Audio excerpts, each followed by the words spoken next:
नमस्कार। Class 12th के लिए हम किरण प्रकाश की चैप्टर 11 पढ़ रहे हैं और आज हम लेक्चर 3 में पढ़ेंगे कि गोलीय सतह से अपवर्तन जो होगा वह किस प्रकार से होगा। गोलीय सतह का ये जो टॉपिक है ये हमारे अभी कोर्स में नहीं रखा गया है, लेकिन लेंस रखे गए हैं, लेंस मेकर सूत्र रखा गया है, लेंस निर्मात्री सूत्र जिसको हम बोलते हैं। और उस लेंस निर्मात्री सूत्र का जो हम डेरिवेशन करते हैं तो ये वो डेरिवेशन यहीं से शुरू होता है एक्चुअली, और यहाँ पे जो हमें एक इक्वेशन मिलेगी उस इक्वेशन का हम डायरेक्ट यूज़ वहाँ पे करेंगे, इसलिए ये पढ़ना बहुत ज़्यादा ज़रूरी है।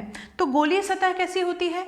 एक गोला तो आप जानते हैं, जैसे क्रिकेट की बॉल, फुटबॉल, इस प्रकार से जो पूरी गोल आकृति होती है उसका कुछ भाग हमने यहाँ पर लिया है। एक ऐसी पृष्ठ ली है जिसका अपवर्तक पृष्ठ कोई गोलीय पृष्ठ का हिस्सा है, ठीक है, इस प्रकार से हमने माना है। इसको हमने नाम दिया है, बोले तो ए और बी। इस गोलीय पृष्ठ का जो केंद्रीय बिंदु है इस पर हमने एक अभिलंब खींचा और इस अभिलंब के रूप में एक हमें जो अनंत रेखा मिली उसको हमने क्या बोल दिया? उसको हमने कहा है मुख्य अक्ष, ठीक है।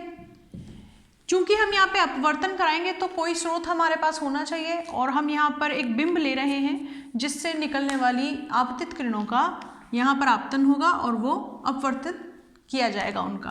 तो यहाँ पर हमारे पास एक पॉइंट है O, इसको हम बिंब कह रहे हैं, और जो ये केंद्रीय बिंदु है इसको हम P कह रहे हैं। P से O तक की जो दूरी है उसे हम बिंब दूरी कहते हैं और इसे U से प्रदर्शित करते हैं। जब हम इससे किरण लेके यहाँ पर आपतित करते हैं तो चूंकि ये गोलीय पृष्ठ जो है दो माध्यमों को पृथक करती है, N2 और N1। यहाँ पर हम लिख रहे हैं पहले ही कि N1 क्या है, N2 से छोटा है। अगर ऐसा है तो क्या होना चाहिए? ये अभिलंब है इस पॉइंट पर, ये जो किरण है ये यहाँ पर आपतन का कोण I बना रही है और यहाँ पर इसका अपवर्तन हो रहा है, जिसके कारण चूंकि ये सघन माध्यम में जा रही है इसलिए ये अभिलंब की ओर झुकती है और यहाँ मान लीजिए बिंदु I पर आकर के मुख्य अक्ष पर मिलती है। ये तिर्यक रेखा है, तिर्यक किरण है जो यहाँ पर अपवर्तित हो रही है, लेकिन O से निकलने वाली यहाँ पे अभिलंब के अनुदिश जाने वाली, मुख्य अक्ष के अनुदिश जाने वाली जो किरण है उसका अपवर्तन नहीं होगा और वह इस माध्यम में प्रवेश करते हुए सीधे I पर मिलेगी। हम प्रकाशिकी में कहते हैं कि जब भी एक बिंब से एक बिंदु से आने वाली दो किरणें मैच कर जाएं तो वहाँ पर हमें उसके उस पर्टिकुलर बिंदु का प्रतिबिंब प्राप्त होता है। तो जो ये I है ये क्या है? हमारा प्रतिबिंब है। किसका? O बिंब का प्रतिबिंब है। जो P से लेकर के आप I तक की दूरी देखेंगे तो इसे हम क्या कहेंगे? प्रतिबिंब दूरी। जी हाँ, कार्तीय निर्देश तंत्र की तरह यहाँ पर हमने देखा था, हम 10th का आपको कुछ थोड़ा बहुत याद हो, P जो बिंदु है वह मूल बिंदु है, सभी दूरियां P से नापी जाती हैं और ये बिंब दूरी हो गई, ये प्रतिबिंब दूरी हो गई। आप जानते हैं किसी भी गोलीय पृष्ठ पे या वृत्ताकार आकार के परिधि पर जब हम लंबवत खींचते हैं तो वह केंद्र से गुजरती है। इस बिंदु को हम केंद्र बिंदु कहते हैं। किसका केंद्र बिंदु? ये जो गोलीय पृष्ठ है ना जिसका ये भाग हमने ले रखा है AB, इसका केंद्रीय बिंदु C। ये जो दूरी है P से C तक की इसे हम क्या कहेंगे? त्रिज्या। कौन सी त्रिज्या है ये? इस गोलाकार पृष्ठ की त्रिज्या है, इसको हम क्या कह सकते हैं? वक्रता त्रिज्या कह सकते हैं, ठीक है। इसको हम कैपिटल R से प्रदर्शित करेंगे। इस प्रतिबिंब दूरी को हम V से प्रदर्शित करेंगे और कार्तीय निर्देशांक पद्धति के अनुसार U हम नेगेटिव लेंगे, V हम पॉजिटिव लेंगे। U नेगेटिव क्यों है? LHS पे पड़ रहा है P के RHS में V पड़ रहा है, धनात्मक लिया जाएगा और R क्या लिया जाएगा? धनात्मक लिया जाएगा। अगर हम यहाँ पर देखें तो PO क्या है? आपकी U है। PC क्या है? त्रिज्या है। और PI क्या है? PI है प्रतिबिंब की दूरी, ठीक है। यहाँ पर हमने देखिए माना गोलीय अंतरापृष्ठ AB N1 N2 अपवर्तनांक वाले माध्यमों को पृथक करती है, दोनों को अलग करती है।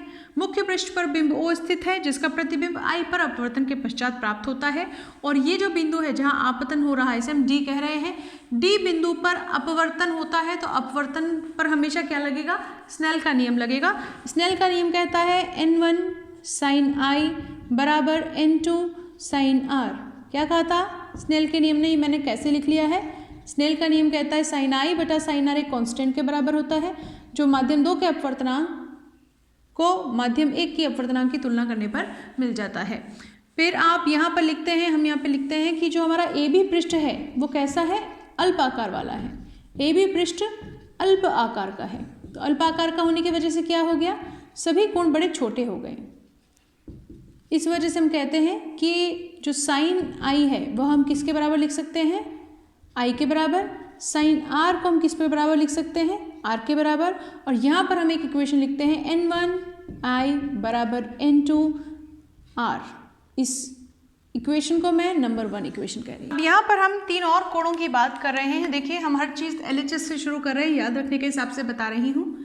ये पहला कोण इसे आप अल्फा कहिए, दूसरा कोण इसे आप बीटा कहिए, और तीसरा कोण इसे आप गामा कहिए।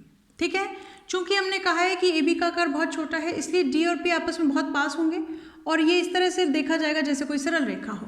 ठीक है, सीधी रेखा हो। यहाँ पर हम 3 ट्राइंगल्स का इस्तेमाल करेंगे, DPO, DPC, DPI। तीनों समकोण होंगे क्योंकि ये 90 डिग्री हम मान रहे हैं। तीनों समकोण त्रिभुजों में हम अल्फा बीटा गामा के मान निकालेंगे और किसके लिए यूज़ करेंगे, आई के लिए। और देखिए ये जो कोण है अपवर्तन का कोण है, आर्क के लिए। तो यहाँ पर अगर हम कहें तो आई का मान कितना लिखा जा सकता है, देखिए ये जो आई है, ट्राइंगल DOC, DOC में आई जो है वह क्या है, बाह्य कोण है। तो बाह्य कोण है, बाह्य कोण की विशेषता क्या होती है, आंतरिक विपरीत कोणों के योग के बराबर होती है। तो आई किसके बराबर होना चाहिए, बीटा और अल्फा के बराबर। अल्फा प्लस बीटा हमने लिख भी दिया, इसको नंबर 2 डाल दिया। फिर अगर आप इस ट्राइंगल में जाए DIC, तो DIC में बाह्य कोण कौन है, बीटा, किसके बराबर होना चाहिए, आर और गामा के। तो ट्राइंगल DIC में बाह्य कोण बीटा के लिए, बाह्य कोण बीटा कितना लिखा जा सकता है, आर प्लस गामा। यहाँ पे हमें आर चाहिए तो हमने आर का मान कितना निकाल लिया, आर का मान हो गया beta minus gamma, equation number 3। ठीक है, क्यों कर रहे हैं हम, क्योंकि हमें आई और आर का मान स्नेल के नियम में रखना है। ठीक है, तब हम चित्र से थीटा के या कोण के सन्निकटन के कारण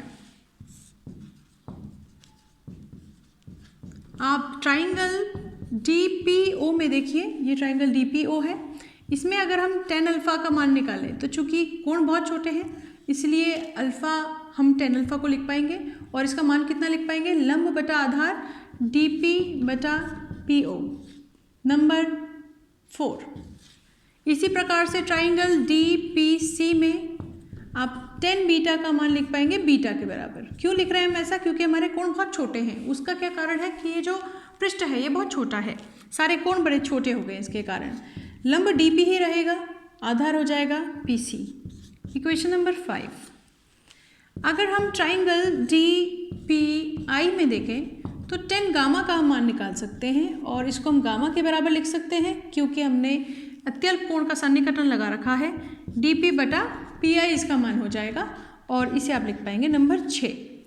समीकरण 2,3 में 4, 5 व 6 से हम अगर मान रखें तो क्या मिलेगा हमें, मान रखने पर क्या मिलना चाहिए, देखिए बच्चों, चाहिए आई बराबर अल्फा का मान कितना है, DP बटा PO, DP बटा PO प्लस बीटा का मान DP बटा PC, नंबर 7। और R का मान हमें मिलना चाहिए, बीटा माइनस गामा मान है DP बटा PO PC माइनस DP बटा PI। ये हो गया इक्वेशन नंबर 8। अगर हम 7 और 8 से मान किस में रखें, नंबर 1 में, तो हमारे पास इक्वेशन 7 व 8 से मान इक्वेशन 1 में रखने पर, ठीक है, देखिए रखते हैं ज़रा। N1 आई का मान DP बटा PO प्लस DP बटा PC बराबर N2 DP बटा PC माइनस DP बटा PI। आप देख पाएंगे 4 पद हैं, चारों पद में DP कॉमन ऊपर आ रहा है, कैंसिल कर देते हैं। आपके पास मान बनेगा N1 बटा PO प्लस N1 बटा PC बराबर N2 बटा PC माइनस N2 बटा PI। ध्यान दीजिए PI PO PC के मान हमने वहाँ पे बता रखे हैं, तो हम यहाँ पर जो PC वाले पद हैं वो एक तरफ ले जाते हैं, PI वाले यहाँ ले आते हैं। N1 बटा PO प्लस N2 बटा PI, यहाँ पे नेगेटिव था, इधर आके पॉजिटिव हो गया। N2 बटा PC माइनस N1 बटा PC, यहाँ पॉजिटिव था, इधर जाके नेगेटिव हो गया। PU को हम लिख रहे हैं माइनस U, PI को हम लिख रहे हैं प्लस V और PC को हम लिख पाएंगे प्लस R। ठीक है, N1 बटे U, क्योंकि U नेगेटिव है इसलिए माइनस आ जाएगा, प्लस N2 बटे PI का मान V पॉजिटिव में है। N2 माइनस N1 ऊपर साथ में ले सकते हैं क्योंकि इनका हर जो है सेम है, बटे R। देखिए ये वो समीकरण है जिसे हम प्राप्त करना चाहते थे। गोलीय सतह से अपवर्तन के लिए हमें जो सूत्र मिला, जिसका उपयोग हम लेंस मेकर सूत्र में सीधे करेंगे, क्योंकि लेंस जो होता है वह भी इस प्रकार से गोलीय पृष्ठों से आबद्ध होता है, इस वजह से हमने ये आर्टिकल किया है। ये समीकरण माध्यम, जो दो माध्यम हैं उनके अपवर्तनांक, बिंब दूरी, प्रतिबिंब दूरी और त्रिज्या को आपस में संबंधित करती है। उम्मीद है ये टॉपिक आपको समझ आया होगा। Thank you very much.